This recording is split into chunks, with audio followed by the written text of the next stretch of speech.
வணக்கம் மக்களே, சற்று முன் வெளியான முக்கியமான அறிவிப்பு. தமிழ்நாட்டில் 100 நாள் வேலைவாய்ப்பு திட்டத்திற்கான நிதியை மத்திய அரசு விடுவிச்சிருக்கிறாங்க. எவ்வளவு நிதியை மத்திய அரசு விடுவிச்சிருக்கிறாங்க, இதனால் 100 நாள் வேலைவாய்ப்பு திட்டத்தில் எவ்வளவு சம்பளம் உயர்த்தி கொடுக்க போகிறாங்க, இதற்கு புதுசாக விண்ணப்பிக்கணும்னா எப்படி விண்ணப்பிக்கணும், இதற்கான தகுதிகள் என்ன, என்னென்ன ஆவணங்கள் தேவைப்படுது, இந்த வேலையில் எந்தெந்த மாதிரியான வேலைகள் கொடுப்பாங்க, யாருக்கெல்லாம் இந்த 100 நாள் வேலைவாய்ப்பு திட்டத்தில் சலுகைகள் இருக்கு, இது போன்ற முக்கிய தகவல்களை தெரிஞ்சுக்க இந்த வீடியோவை ஸ்கிப் பண்ணாம முழுசா பாருங்க. அப்பதான் நாங்க சொல்ற தகவல் உங்களுக்கு தெளிவா புரியும். இப்ப வாங்க வீடியோக்குள்ள போயிடலாம். 100 நாள் வேலைவாய்ப்பு திட்டத்திற்கு தமிழ்நாட்டிற்கு தர வேண்டிய ரூபாய் 4034 கோடி ரூபாயை வழங்காமல் மத்திய அரசு நிறுத்தி வைத்திருந்தது. இதற்கு தமிழக அரசின் சார்பாக கண்டனங்களும் பாராளுமன்றத்தில் எதிர்ப்பும் தெரிவிக்கப்பட்டது. அதனைத் தொடர்ந்து 100 நாள் வேலைவாய்ப்பு திட்டத்திற்கு தமிழ்நாட்டிற்கு ரூபாய் 2999 கோடியை மத்திய அரசு விடுவிச்சிருக்காங்க.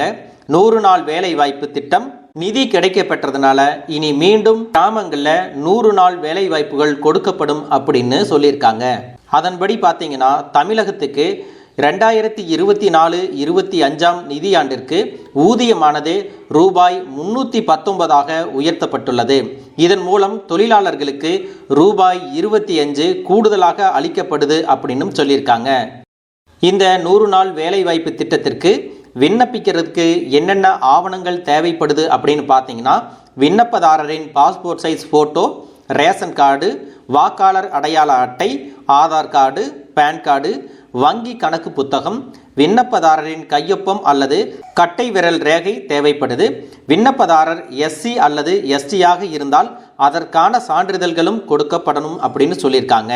இந்த 100 நாள் வேலைவாய்ப்பு திட்டத்திற்கு எப்படி விண்ணப்பிக்கணும் அப்படின்னு பார்த்தீங்கன்னா, புதிதாக இந்த வேலைவாய்ப்பு திட்டத்திற்கு விண்ணப்பம் செய்பவர்கள் கிராம பஞ்சாயத்து அலுவலகத்திற்கு சென்று 100 நாள் வேலைவாய்ப்பு திட்டத்திற்கான விண்ணப்ப படிவத்தை பெற்று அதில் கேட்கப்பட்டுள்ள அனைத்து விவரங்களையும் பிழை இல்லாமல் பூர்த்தி செய்து கொடுக்கணும். அந்த விண்ணப்ப படிவத்தில் 18 வயது நிரம்பிய அனைத்து உறுப்பினர்களின் பெயர்கள், வயது, பாலினம், சாதி, ஆதார் எண், ராஷ்டிரிய ஸ்வஸ்தா பீமா யோஜனா RSBYN போன்ற விவரங்கள் இடம்பெற்றிருக்க வேண்டும் அப்படின்னு சொல்லியிருக்காங்க. அதோடு பூர்த்தி செய்த விண்ணப்பத்தோடு அனைத்து ஆவணங்களையும் இணைச்சு VAO கிட்ட சமர்ப்பிக்க வேண்டும் அப்படின்னு சொல்லியிருக்காங்க. உங்களுடைய விண்ணப்பத்தை பெற்றவுடன் VAO விண்ணப்பதாரருக்கு வீடு இருக்கிறதா இல்லையா, விண்ணப்பதாரர் இந்த கிராமத்தில் தான் வசிக்கிறாங்களா, இந்த விண்ணப்பதாரரின் குடும்பத்தில் தகுதியான உறுப்பினர்கள் இருக்கிறாங்களா போன்றவற்றையெல்லாம் விசாரிப்பாங்க. அனைத்தும் சரியாக இருக்கும் பட்சத்தில் நீங்கள் விண்ணப்பித்த 15 நாட்களுக்குள்ள உங்களுக்கான வேலை அட்டை வழங்கப்படும். இந்த அட்டை 5 ஆண்டுகளுக்கு மட்டுமே செல்லுபடியாகும். அதன் பிறகு அட்டையை கிராம பஞ்சாயத்தில் கொடுத்து புதுப்பிச்சுக்கணும் அப்படின்னு சொல்லியிருக்காங்க. மகாத்மா காந்தி வேலைவாய்ப்பு திட்டத்தில் என்னென்ன பணிகள் இருக்குது அப்படின்னு பார்த்தீங்கன்னா, நீர்நிலைகளை தூர்வாறுதல், நீர் தேங்கிய பகுதிகளில் வடிகால் அமைத்தல், வெள்ள கால்வாய்களை ஆழப்படுத்துதல், கோழி வளர்ப்பு கூடாரம், ஆடு வளர்ப்பு கூடாரம், தோட்டக்கலை, பண்ணை வரப்பு அமைத்தல், விவசாயம் தொடர்பான பணிகள் எல்லாம் கொடுப்பாங்க அப்படின்னு சொல்லியிருக்காங்க.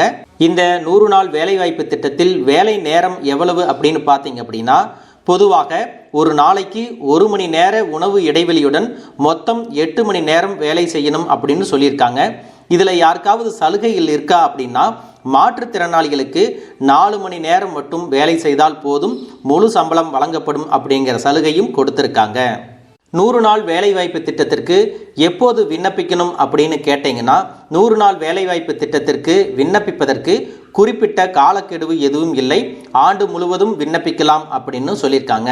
மக்களே, இந்த 100 நாள் வேலைவாய்ப்பு திட்டத்தில் ஏதாவது புகார்கள் இருந்தால் எங்கே தெரிவிக்கணும் அப்படின்னு பார்த்தீங்கன்னா, அதற்கான ஒரு கட்டணமில்லா தொலைபேசி எண்ணையும் கொடுத்துருக்காங்க. அந்த எண் பார்த்தீங்க அப்படின்னா 18004252 என்ற எண்ணை நீங்கள் தொடர்பு கொண்டு உங்களுடைய புகார்களை தெரிவிக்கலாம் அப்படின்னு சொல்லியிருக்காங்க. மக்களே, இந்த தகவல் உங்களுக்கு ரொம்பவே பயனுள்ளதாக இருந்திருக்கும் அப்படின்னு நினைக்கிறேன். இது போன்ற அரசு தெரிவிக்கின்ற அனைத்து உண்மை அப்டேட்டுகளையும் தெரிஞ்சுக்க நம்ம சேனலை சப்ஸ்கிரைப் பண்ணுங்கள். வீடியோ பிடிச்சிருந்தா ஒரு லைக் பட்டனையும் தட்டி விட்டுருங்க. தேங்க்யூ ஃபார் வாட்சிங்.